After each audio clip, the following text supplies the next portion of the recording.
The Student Advisory Council to the Skaneateles Education Foundation presents to you a speaker series surrounding conversations about diversity, equity, and inclusion in our community. On behalf of the Student Advisory Council, Sophia Catalani and Libby Raymond are happy to present their conversation with Melina Carnicelli, the first female mayor of Auburn, on the process of running for elected office and also what it means to be a woman in government. Hi, I'm Libby Raymond. And I'm Sophia Catalani. And here's our meeting with Melina Carnicelli. Thanks for watching. So, hi, Molina. Thank you so much for coming and joining us today. We're really excited to be talking to you. And if you just want to tell us a little bit about yourself to get started, that'd be great. Wonderful. First, let me say thank you. I see this as an honor and a privilege to have this opportunity to work with you young women, especially as you're bringing social justice issues to light for your peers and anyone, and those of us in the adult realm who want to take advantage of your prowess in this area. So thank you. Thank you very much. And yes, I am Melina Carnicelli. I'm a lifelong resident of Central New York. I've lived, worked, and played here my whole life. I've done a lot of traveling in the meantime, but I am a proud resident of Central New York. And I say that deeply lovingly because I have such deep regard for the sacredness of this land in Central New York. We're situated right here on the First Nations land of the Haudenosaunee.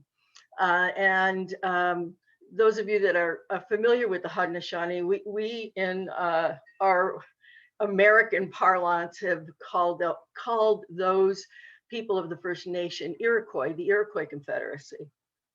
And they have been on this land for 1,000 years. And we are privileged, literally privileged, to be here on this land because the Haudenosaunee culture and legacy is one of an egalitarian society where women have, for 1,000 years, have been honored as leaders of clans and clan mothers, and have had all the sovereign rights that everyone in their culture has had. Their rights have extended to what we call these days equal rights, which we all know are not all that equal even today in 2021. It's certainly not in our Constitution yet, when we're still fighting for the ERA to become part of our Constitution. So all of that to say, what brought me to this position today, even to be interviewed by you as a former elected official, I stand on the legacy and in the trajectory of those Haudenosaunee women in leadership and dedicated to social justice, along with all of the other luminaries that we know about in this corridor of social rights activism. So that's my background about the land and the geography that I always like to preface my other comments with, because I do feel it's a point of privilege for me. And I am the granddaughter of 4 grandparents who were immigrants to this country in the very early 20th century. They came to America from very humble, poor beginnings and political unrest in their homelands in southern Italy.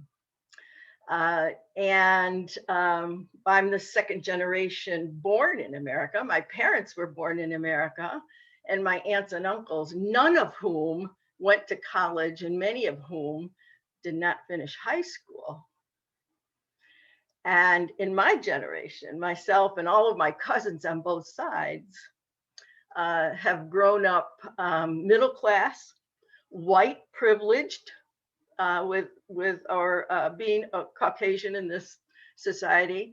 And also we all of us kids, no longer, but all of us kids grew up with the option of going to college, which I did. and most of my cousins did as well too. So I am to this point in my life where I'm now retired as an educator and as an elected official.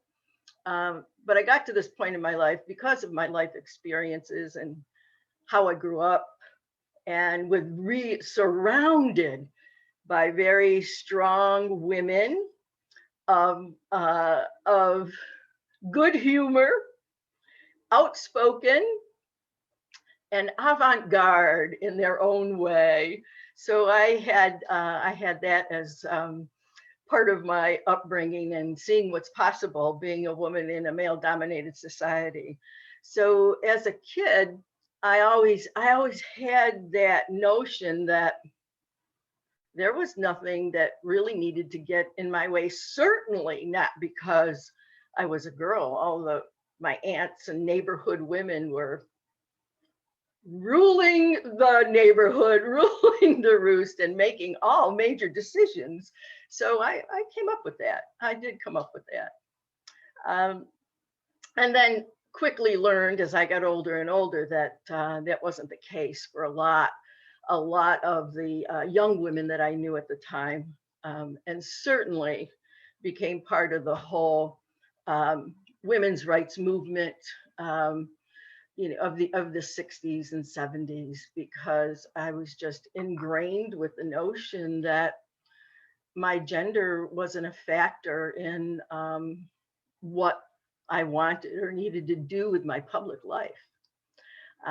So I look back on all of those years and all of those influences, and am really, really grateful that that was all part of my upbringing, which brought me to my career choices. But I have a very interesting story about that.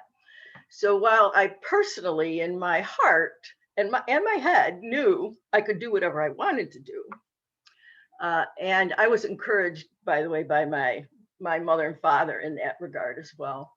But when I was in high school, when I was in the 11th grade, the guidance counselor called me in, and of course I was starting to make decisions about where I would go to school or what I would do, and be part of the whole college application thing. And when I got to his office, he asked me, "So what have you got in mind?" Now, I was a math student. I love math. That was my thing. And I said, "Well, I'm considering becoming an accountant." His hair set on fire. Oh, it's like, what? He said, "Oh no, and this is almost a quote after all these years. Oh no, but you could be a nurse or a math teacher." And consequently, I became a math teacher, because at the time, accountants, the whole realm of finance, was for my male friends, certainly not for me.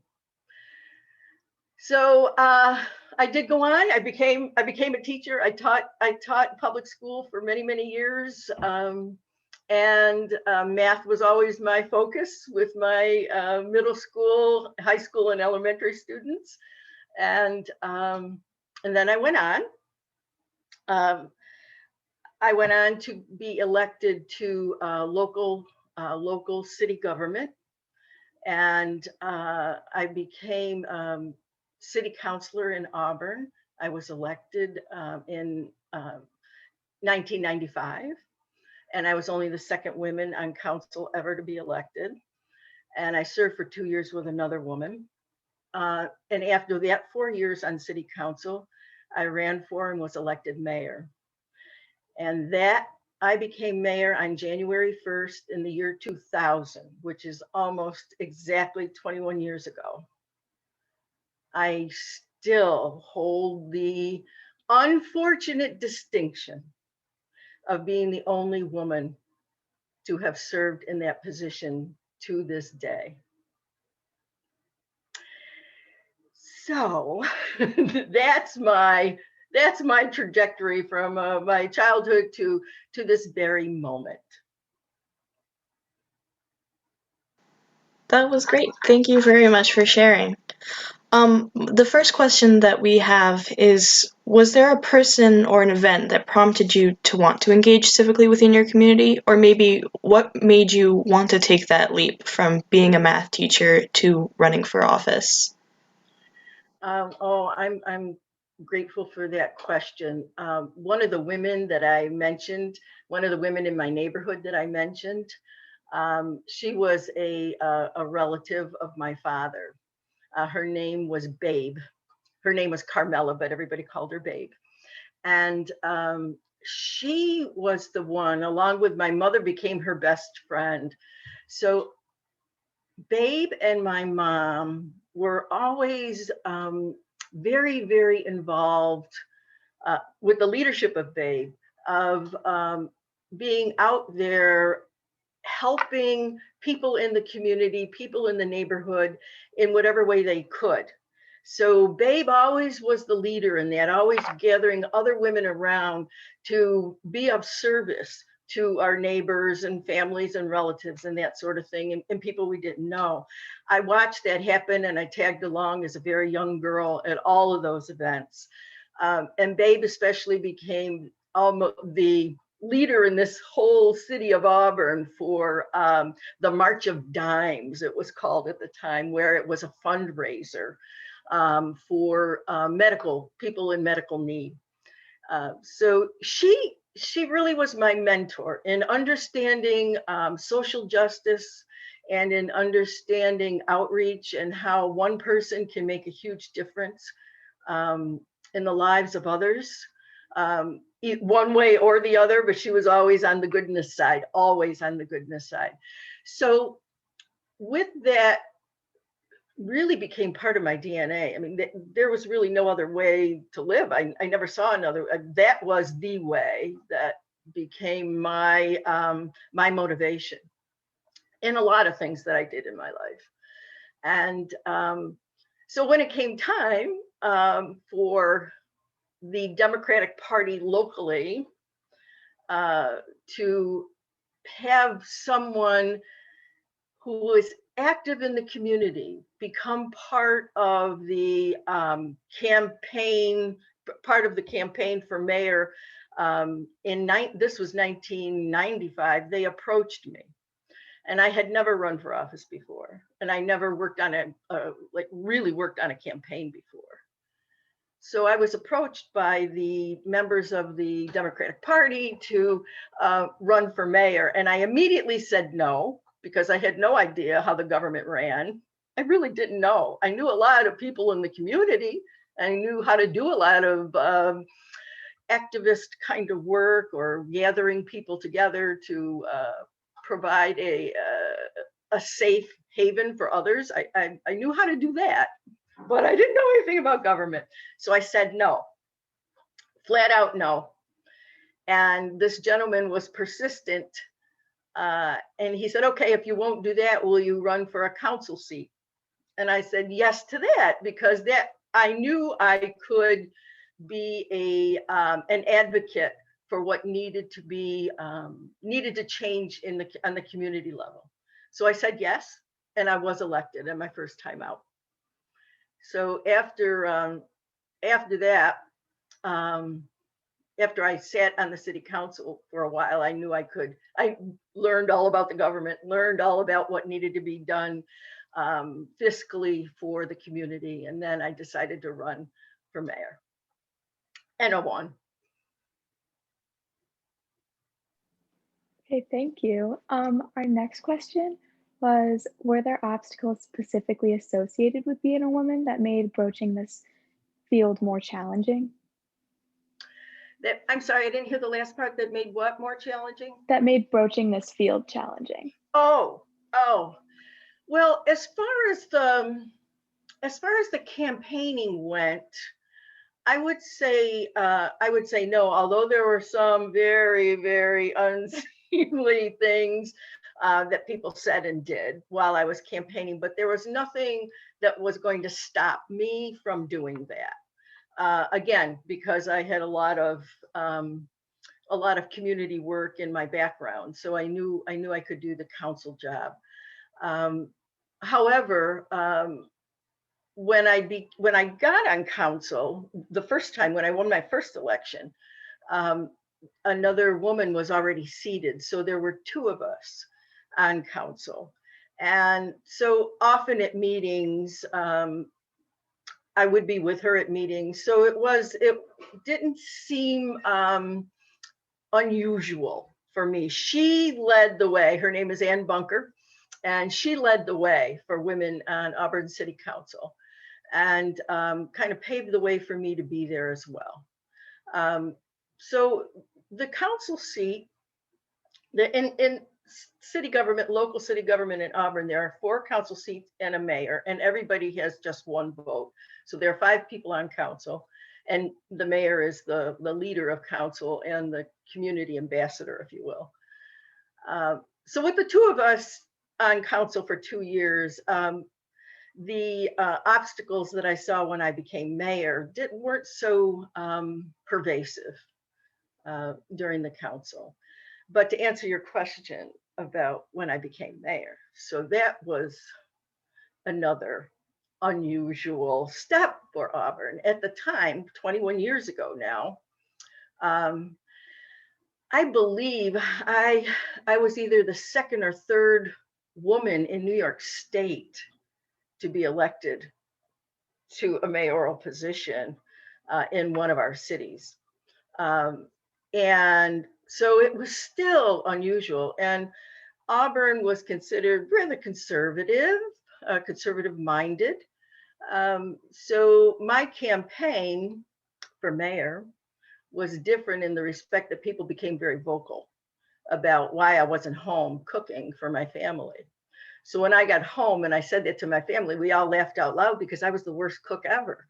Nobody wanted me to cook at home. So that was a lighthearted kind of joke, but there were other people who were working determinedly, not against my being elected.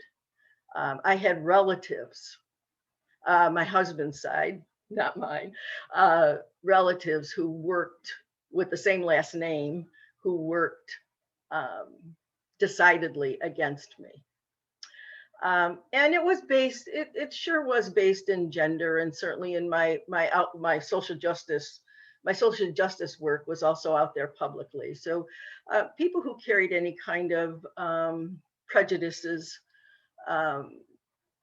that were willing to act on them did. And a lot of it was the misogyny piece, and a lot of it was that I was a woman running for this leadership position. And wasn't I just going to cry at public meetings? Which, no, I wasn't going to cry at public meetings. Well, I'm very glad. Did I answer that question, Libby? Yes, definitely. Okay. I'm very glad they were unsuccessful in deterring you. Our next question is, what was the hardest part about running for elected office? And then sort of on the flip side, what was maybe the most rewarding part?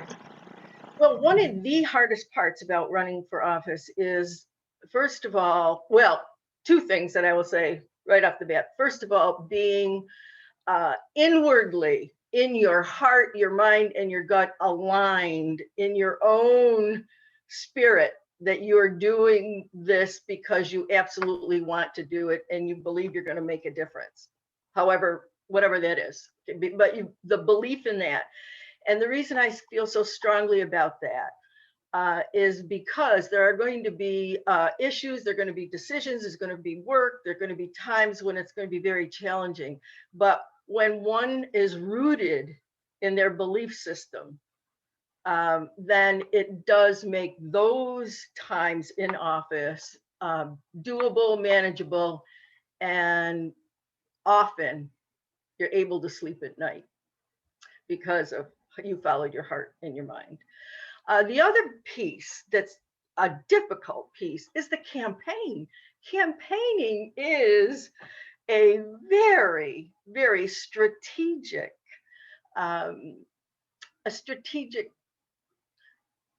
pathway to getting elected. The more strategic and developed the campaign is, with people that you're surrounded by, people who have the ability and capability to work on what you need working on and will support you throughout. That to me is also that it equals success in a campaign. And when I say success in a campaign, that doesn't always mean winning. Success in a campaign means that a candidate has moved herself through that whole process with being very rooted in her integrity and intention. So even if as a candidate, you don't win that particular election and you've run an excellent campaign, that equals success to me. Of course, winning is the ultimate goal. And oftentimes, but the statistics show, and if you really want to get into the nitty-gritty of campaigning, the Center for American Women in Politics at Rutgers University is a wellspring of information and interesting data. The data says that women win at the same rate as men when running for office. The difference is more men run for office than women run for office, which we're starting to see change in the last 3 election cycles. But still, there are more men running for office than women running for office. So we need to keep working on women running for office, because there's still about a 23% gender gap in our Congress as we speak this minute.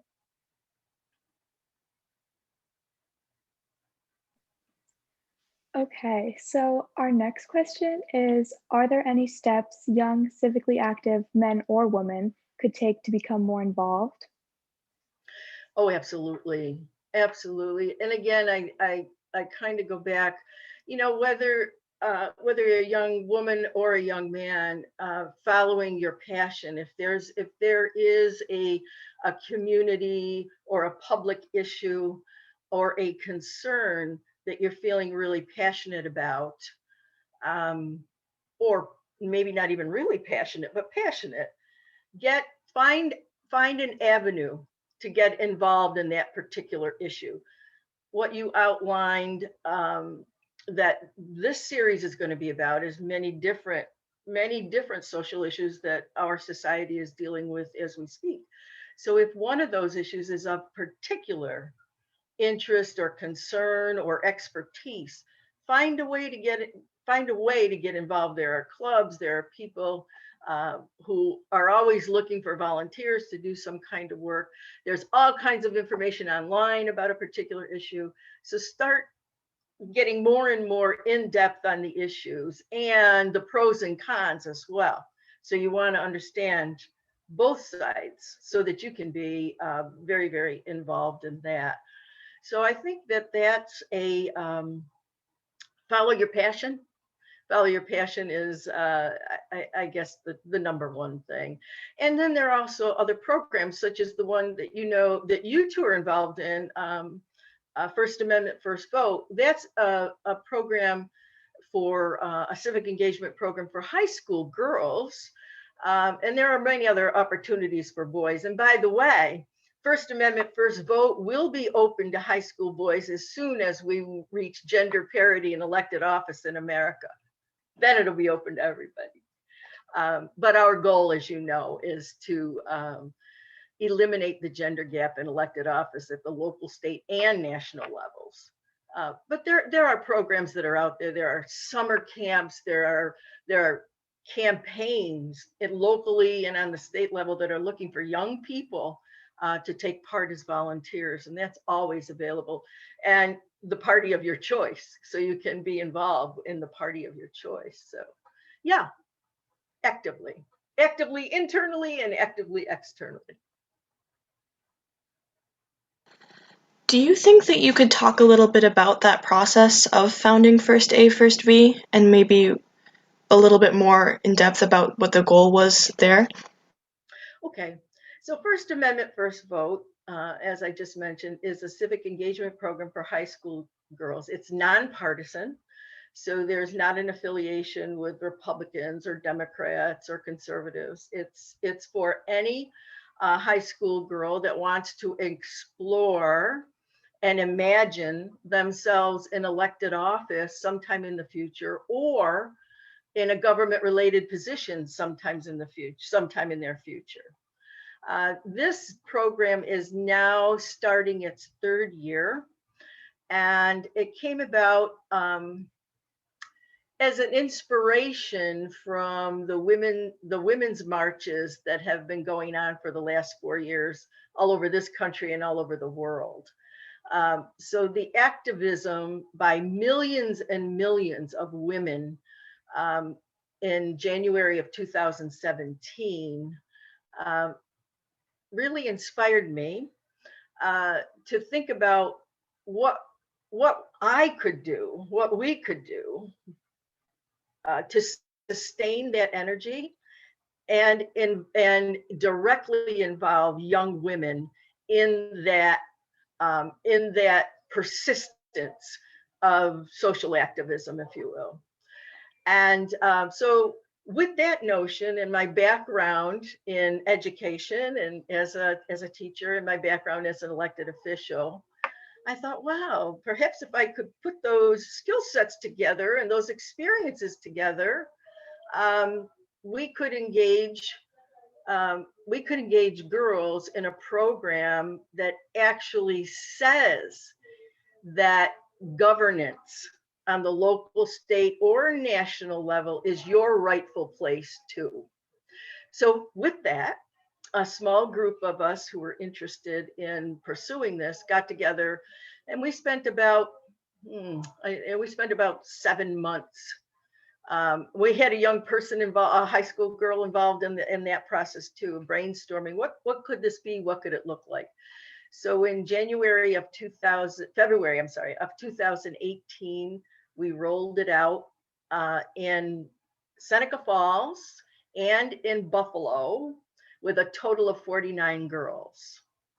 And it was a huge success from the beginning. And all of the school mentors and school administrators and the girls themselves who were involved all said that they would be interested in continuing participation in some way, but also engaging their friends and classmates who are girls to come for the following year. So that's how it got started. And right now we are at 150 girls in the program for this year. We rolled over everything from 2020 because of COVID. So now we're into 21 with the same cohort, but we have added on, besides Central New York and Seneca Falls and Buffalo, we also have the Rochester area, and we also have the Southern Tier, Elmira area. And we are about to engage the Capital District, the Albany area for this year. Okay, so what else would you like me to say about the program? I would say anybody who's listening to this and wants to know more, contact Sophia and Libby. They can give you the real scoop, the firsthand scoop. And visit our website. firstafirstb.org has all kinds of information, and follow us on our Facebook and our Twitter, the social media part. Yeah, that sounds great. So I think kind of for our closing question, we just wanted to know if you could give one message to young girls who are still a little unsure about becoming more active, what would it be? I think I will reiterate, find the passion in your gut, like what really resonates with you in your gut that you feel really strongly about, and you know that if you knew more about it, you could make a difference. You could make a difference. One person can make a difference, and that's true like forever and always. Find that place in your spirit, in your gut, in your heart that really speaks to you, and find an avenue to actively participate. And hopefully one of those avenues will be elected office. We need a lot of competent, thoughtful, knowledgeable young women like yourselves to be civically engaged and become our future leaders in the not too distant future. That is all amazing. Thank you so much for joining us. This has been very informative and very inspiring. So thank you so much for hopping on with us. My pleasure. My pleasure. Thank you, and keep up this wonderful work. I attended First Amendment First Vote last year. I thought it was a great experience, and I enjoyed getting to meet other girls and learning about women's journey in politics. I believe my favorite part was when we got to sit down with the elected officials and ask them questions. It was a chance to learn and hear stories about the process of participating in government. The opportunity to hear details and personal stories was something I learned a lot from. First Amendment First Vote was definitely an amazing experience. It was very inspiring to hear the stories of all of these women in elected office. If you have interest in participating this year, please see Mrs. Kramerson for application information.